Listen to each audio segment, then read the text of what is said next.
Ана туралы жыр.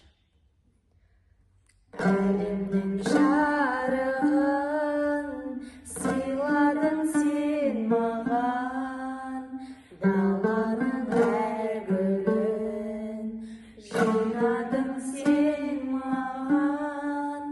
Сен берген құстардың қанатын самғаған,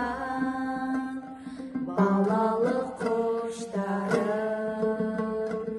өзіңе арналған. Әлдилеп аялап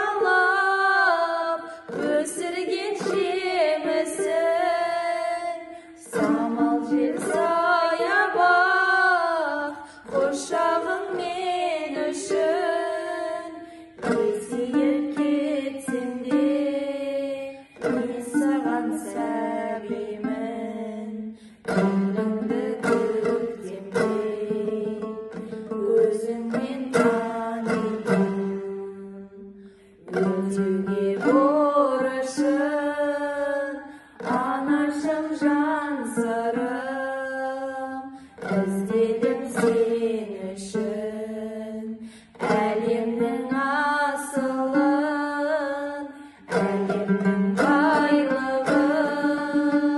Сыйлар ем кеш мені, сыйлар ем ай күнін, қолыма түспеді бір қанағат әзірге берер. Балалық махаббат, балалық жүрегім, риза анашым, қолдағы осы